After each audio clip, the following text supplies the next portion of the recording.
क्या कश्मीर पर फिर से हलचल शुरू होने वाली है? क्या ट्रंप फिर से भारत पाकिस्तान के बीच मीडिएशन की कोशिश करेंगे? अमेरिका की प्रवक्ता टैमी ब्रूस के एक जवाब ने कश्मीर के मुद्दे को एक बार फिर सुर्खियों में ला दिया है। उन्होंने न सिर्फ पाकिस्तान के प्रधानमंत्री शहबाज शरीफ और अमेरिकी राष्ट्रपति ट्रंप के बीच संभावित बैठक को लेकर चर्चा तेज कर दी है, बल्कि ये भी बताया कि पाकिस्तान का एक प्रतिनिधिमंडल अमेरिका के दौरे पर आ रहा है और ये भी बताया कि वो भी इस मुलाकात में शामिल होंगे। अब सवाल ये है कि आखिर अमेरिका क्यों भारत और पाकिस्तान के रिश्तों में ब्रिज बनने की कोशिश कर रहा है? क्या ये सिर्फ एक संयोग है या इसके पीछे कोई बड़ा गेम चल रहा है? और सबसे बड़ा सवाल, क्या कश्मीर एक बार फिर अमेरिका की विदेश नीति के एजेंडे पर लौट आया है? नमस्कार, मैं हूं अंकुर और आप देख रहे हैं सत्य हिंदी का खास शो बेबाक मुकेश। मुकेश जी, पहले चर्चा चली कि ट्रंप पाकिस्तान जा रहे हैं, अब ये कंफर्म हो गया है कि पाकिस्तान का डेलीगेशन अमेरिका जा रहा है और शहबाज शरीफ भी जा सकते हैं। ये और कश्मीर का जिक्र उनको खुद अमेरिकी प्रवक्ता ने कहा है, इस पर क्या कहेंगे? देखिए, ये जो कुछ भी खबरें आ रही हैं उनका एक मतलब ये है कि कहीं कोई खिचड़ी पक रही है, कहीं वाशिंगटन में और इस्लामाबाद दोनों के बीच में कश्मीर पर कुछ पक रहा है। हाँ। कोई ना कोई हलचल है और जिसको लेकर बीच बीच में खबरें आ रही हैं। ट्रंप खुद अभी सऊदी अरब में गए थे तो वहाँ भी उन्होंने बयान दिया था कि मैंने अपने लोगों को लगा रखा है कश्मीर मुद्दे के समाधान के लिए। तो और जब युद्ध विराम हुआ था उसके तुरंत बाद भी उन्होंने ये बयान दिया था कि कश्मीर मामले में अमेरिका मध्यस्थता कर सकता है। उसके बाद भारत ने जरूर साफ कह दिया था कि अब बातचीत होगी तो केवल पीओके पर होगी और दूसरा आतंकवाद के मसले पर, क्रॉस बॉर्डर टेररिज्म के मसले पर। बिल्कुल। लेकिन ये भारत का स्टैंड है जो हम पब्लिकली जानते हैं। अंदर खाने क्या चल रहा है हमें पता नहीं। क्या ट्रंप के प्रशासन ने भारत सरकार से इस बारे में कोई पहल की है, कोई बातचीत हुई है बैक चैनल, ये हमको इसकी कोई जानकारी नहीं। लेकिन ये साफ दिख रहा है कि अमेरिका पाकिस्तान के करीब से करीब होता जा रहा है और दोनों के बीच में लगातार संवाद भी है, आना जाना भी है। आप देखिए कि फील्ड मार्शल आसिम मुनीर को गए और उन्होंने मतलब ये लंच किया, बैठे। पहली बार ऐसा हुआ कि अमेरिकी राष्ट्रपति के साथ इस तरह की बैठक हुई, लंच हुआ। फिर पाकिस्तान के एयरफोर्स चीफ भी गए और बिलावल भुट्टो गए और ये सारी जो टीमें गई या लोग गए उनकी बातचीत हाई लेवल पर हुई, जबकि हमारे जो प्रतिनिधि मंडल गए उनकी बातचीत लोअर लेवल पर हुई। कोई उच्च स्तर के अधिकारियों से मुलाकात उनकी नहीं हुई। तो ये बता रहा है कि अमेरिका पाकिस्तान को कितनी तवज्जो दे रहा है, कितनी तरजीह दे रहा है और ये अपने आप में एक खतरे की घंटी है कि कश्मीर का मामला कभी भी अमेरिका या ट्रंप फिर से उठा सकते हैं। हम जानते हैं कि ट्रंप को आप कितना भी कह लें, 25वीं बार उन्होंने फिर कह दिया कि हमने भारत पाकिस्तान के बीच युद्ध विराम करवाया था। 5 जेट्स भी गिरे, अब 5 विमान भी गिरे और ये भी कि दोनों न्यूक्लियर वार के आसपास पहुंच गए थे। खतरा परमाणु युद्ध का हो गया था। तो वो परमाणु युद्ध के खतरे को खड़ा करके उसकी आड़ में अगर पाकिस्तान की इस मांग पर विचार कर रहे हैं या इसको आगे बढ़ाने की कोशिश कर रहे हैं कि कश्मीर मसले का समाधान होना चाहिए और ये दोनों देश तो आपस में मिलकर कर ही नहीं सकते हैं। भारत का स्टैंड तो साफ है कि हम कश्मीर पर बात ही नहीं करेंगे, करेंगे तो केवल पीओके पे करेंगे। तो ये एक मुद्दा बनाने की कोशिश हो रही है और ये एक बड़ा ट्रैप है। इससे बचना, निकलना बड़ा मुश्किल होगा क्योंकि अमेरिका जिस राह पर चल रहा है और ट्रंप जिस तरह की चौधराहट और दादागिरी दिखाने के मूड में है और उसके पीछे एक नोबेल प्राइज का लालच उनको सता ही रहा है, क्योंकि इतने सबके बावजूद, इतनी सिफारिशों के बावजूद कोई बहुत गंभीरता से नहीं कह रहा कि ट्रंप को नोबेल पुरस्कार मिलना चाहिए। पाकिस्तान आसिम मुनीर ने रिकमेंडेशन दे दिया, इजराइल के प्रधानमंत्री ने भी दे दिया। तो वो कोशिश में लगे हुए हैं और इसलिए ये मुद्दा कभी भी बड़ा हो सकता है। एक तो नोबेल पुरस्कार की उनकी अपनी इच्छा है, लगभग उस पर चर्चा भी होती रहती है। दूसरी चर्चा भारत में ये हो रही कि मोदी के व्यक्तिगत क्या दुश्मनी है इनसे, लगातार 25वीं बार इन्होंने ये कह दिया।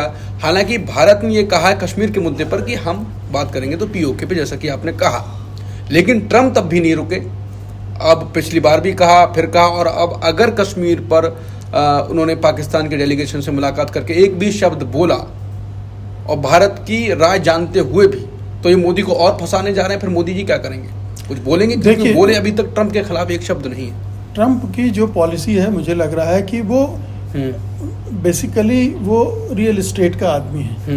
वो अपने हिसाब से सोच रहा है। वो टैरिफ के सवाल पर भारत पर दबाव बना रहा है, मोदी सरकार पर दबाव बना रहा है कि कैसे एक अपने पसंद की डील हासिल कर ली जाए, और उस डील के चक्कर में वो ये चल रहा है। दूसरी बात ये है कि पाकिस्तान को वो अब फिर से अपने साथ रखना चाहते हैं, ख़ास तौर पर इसलिए भी कि जो रेयर अर्थ मेटल्स की बात हो रही, मिनरल्स की बात हो रही है, पाकिस्तान में $6 ट्रिलियन के हैं ऐसा कहा जा रहा है, उस पर वो चाहता है। और फिर स्ट्रेटजी जो भू राजनीतिक वो मुद्दे हैं, उसमें वो चीन को भी थोड़ा अलग थलग करना चाह रहे हैं। तो कई फैक्टर्स काम कर रहे हैं। मोदी के साथ उनकी खुन्नस होगी और वो दिख रही है। और वो चुनाव के दौरान जब वो अमेरिका गए थे तो उनके साथ मिलने की बात थी, नहीं मिले, उससे खुन्नस खाए बैठे हैं। वो अपनी जगह पर है। लेकिन आपको मैं याद दिलाना चाहूँगा कि 2019 में भी ट्रम्प ने जब पहली बार वो राष्ट्रपति बने तो उस समय भी कश्मीर मसले का जिक्र किया था और कश्मीर मसले पर मध्यस्थता करने की बात भी कही थी। तो ये एजेंडा ट्रम्प का पुराना है। अब वो ज़्यादा उत्साह में है, ज़्यादा जोश में है और ज़्यादा आक्रामक ढंग से चीज़ों को सामने रख रहे हैं। और इस बीच में ये भारत पाकिस्तान का युद्ध भी हो गया। उन्हें एक अवसर भी मिल गया कि वो कश्मीर मसले को एजेंडे पे ले आए और पाकिस्तान को खुश करने के लिए, पाकिस्तान को अपने नियंत्रण में रखने के लिए वो ये कर रहे हैं। पाकिस्तान को वो अब्राहम अकॉर्ड से भी जोड़ना चाहते हैं, जो उन्होंने इजराइल, सऊदी मतलब मिडिल ईस्ट के कई मुल्कों के साथ किया है। उसको सऊदी अरब को भी शामिल करना चाहते हैं, पाकिस्तान को भी उसमें शामिल करना चाहते हैं। ईरान के खिलाफ बेसिकली वो एक पैक्ट जैसा बनाना, ईरान को भी हालांकि वो कोशिश कर रहे हैं कि उसको भी शामिल करें, लेकिन वो थोड़ा दूर की कौड़ी है। फिलहाल तो ये है कि वो पाकिस्तान को पूरी तरह से नियंत्रण में करना चाहते हैं और उसको खुश करने के लिए अगर कश्मीर मसले को थोड़ा सा हवा दे दें, ठीक है, मध्यस्थता तक बात जाएगी या नहीं जाएगी, लेकिन पाकिस्तानी आवाम खुश हो जाए, पाकिस्तान के हुक्मरान खुश हो जाएं, उनको एक सपोर्ट मिल जाए और अंतर्राष्ट्रीय स्तर पर कश्मीर मुद्दा फिर से उछल जाए। जैसे अभी संयुक्त राष्ट्र की सुरक्षा परिषद की बैठक में ये मुद्दा उठा दिया और फिर उठाने जा रहा है पाकिस्तान। तो ये तमाम चीज़ें हैं जिससे ये माहौल बन रहा है कि आज नहीं तो कल ये कश्मीर का मुद्दा हावी हो सकता है, बड़ा हो सकता है और भारत सरकार को मजबूर किया जा सकता है कि वो उस बातचीत में शामिल हो। ये स्थिति हो सकता है कि डायरेक्टली अमेरिका ना बैठे, लेकिन इन दोनों देशों को आमने सामने बैठाने में इतना दबाव तो वो ये तो सुनने के बाद भी अजीब सा लग रहा है कि भारत कश्मीर के मुद्दे पर पाकिस्तान के सामने बात करेगा। अगर ये ट्रम्प लगातार ऐसी जैसी बातें कर रहे हैं, जैसी कोशिशें कर रहे हैं कश्मीर के मुद्दे पर और ज़्यादा करी, तो भारत की ये रीढ़ की हड्डी पर अटैक करेंगे ट्रम्प। ये तो ज़्यादा व्यक्तिगत मामला, राजनीतिक तो है, कूटनीतिक है, लेकिन कश्मीर भारत के लिए कुछ अलग मुद्दा है ना। अलग मुद्दा है, हाँ। लेकिन विश्व उस नज़रिए से नहीं देखता है।